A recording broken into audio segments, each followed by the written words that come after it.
So does some of this apply to the Oxford healthcare case? Well, that's a good one. That's kind of an older one at this point, but that actually is sort of pretty well known. It's pretty well known, and that's actually kind of a good cautionary tale because it's not what we consider traditional security. Oxford Health Plans was a very big health plan, and health plans are data driven. These are the giant insurance companies, so they've got data on millions of people, on hundreds of millions of claims.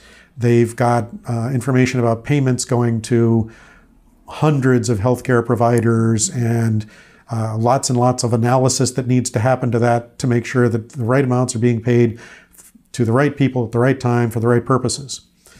If you lose control of that, you're doomed. This is the mission of a health insurance organization. They decided to upgrade their systems, which is a fine idea. You should do that. But the problem was that in the process, they lost control.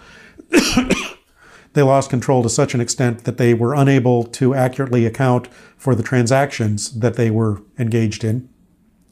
And they were basically saying to providers, okay, look, tell you what, we don't know what we owe you, so we're going to pay you this much right now, and then we'll reconcile it later on. Sounds like a great way to run a bank. Yeah. Unfortunately, also, the company wasn't exactly forthcoming in, it's a public company, was a public company, and so had to report in SEC filings risk factors. And losing control of your financial systems is a pretty major risk. And they sort of downplayed that. The bottom line is that they were sued by shareholder groups. They were come down on by regulatory agencies. They were investigated. It was very painful. There were class action.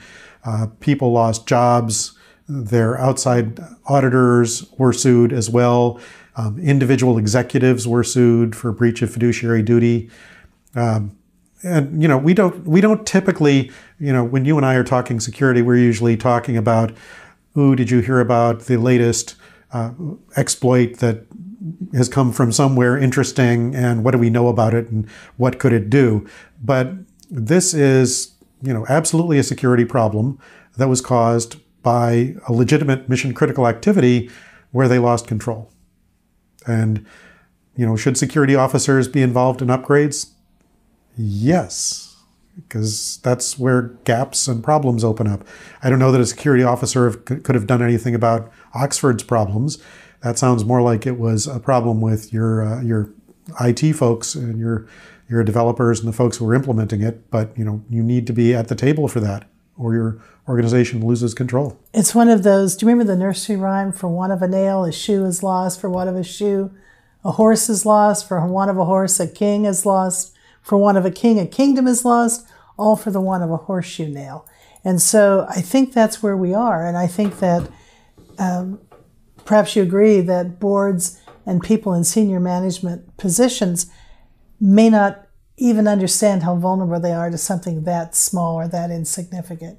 You think an IT upgrade is commonplace, don't have to worry about it? Yep, I think that's true. I think that before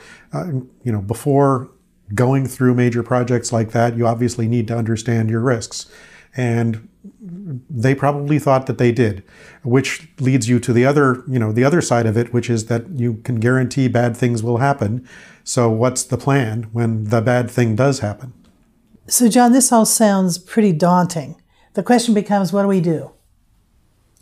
Well, a few things. Number one, you need to try to get the board and the C-suite, the chief financial, chief executive, et cetera, officers, to understand and take seriously security concerns, which means, for one thing, address and quash the small ones so that they don't have to hear about every little thing, unless they happen to want to, but make sure that they know that when you're bringing them an issue, it's a real issue.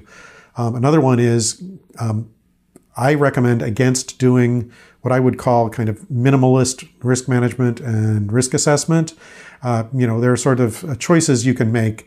How much do we spend on risk assessment. How much do we spend on risk management? We can lowball it and go for the least. We check the box in each place and say, okay, we have a control, a safeguard in there of some kind, so we think we're okay, but we haven't tested it and we haven't really assessed it in detail. We're just doing a check the box risk assessment.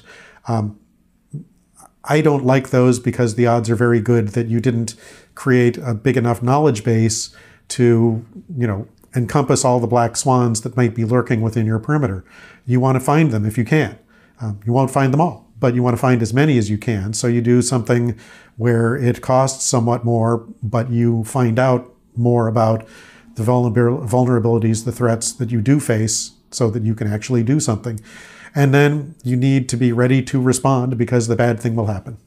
I sort of work from an information security pyramid, which is kind of a nice graphic that actually was developed by Jody Westby, who's a very smart cybersecurity lawyer I've known for many years, worked with quite a bit. She's more of an in the beltway kind of person than I am, but she's really savvy.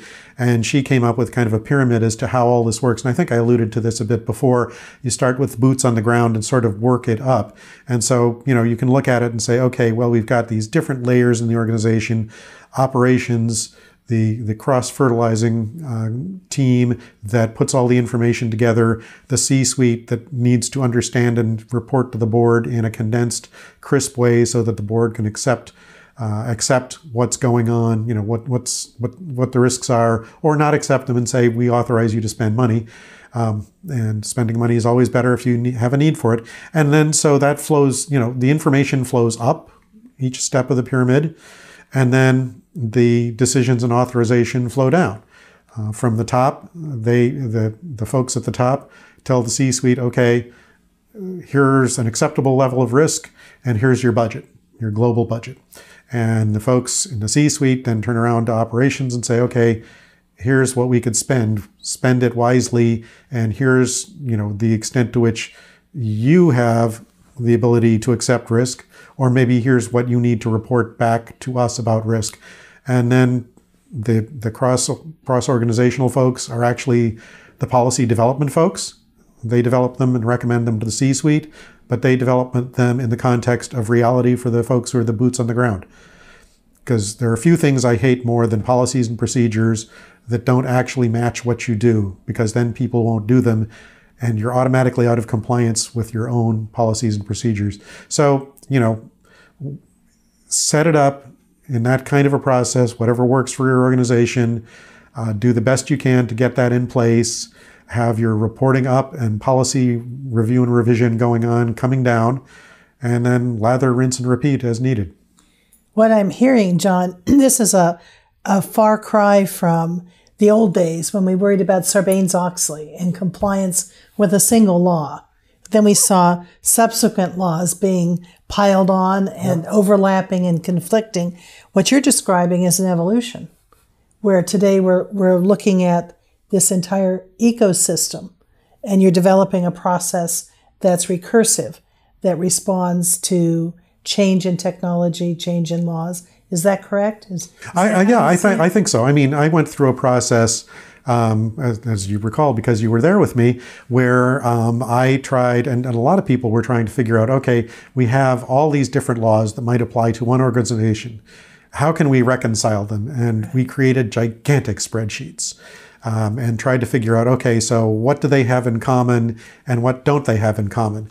And that just became clearly unworkable. And that was, for me, that happened, I suppose,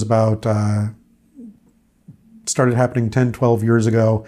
And that was when I just said, I do need to know what the laws are. I do need to track their requirements, but I will drive myself and my clients crazy if I say, I've got this spreadsheet with all of these things in it, and we're checking all these boxes here, and we're spending all our time checking boxes, and we're not actually solving problems.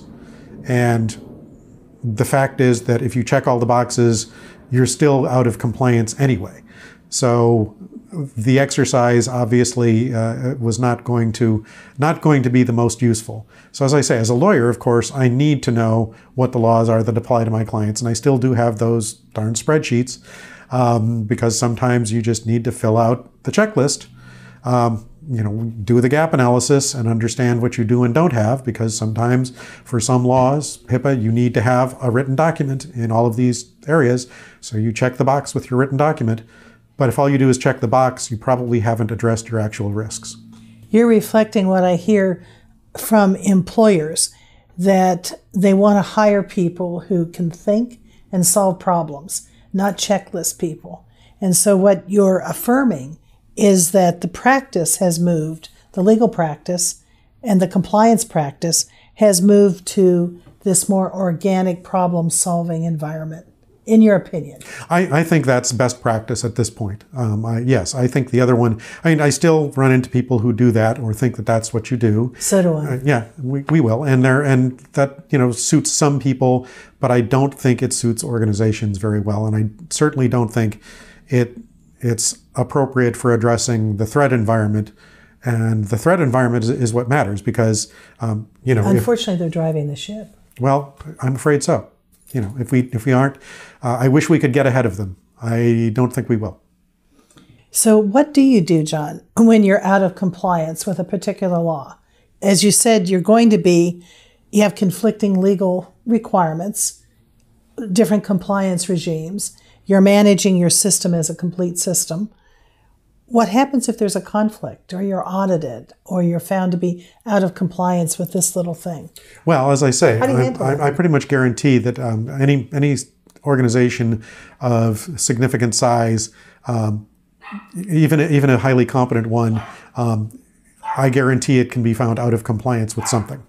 Part of it is some violations are technical fouls and not as important as actually addressing the risks.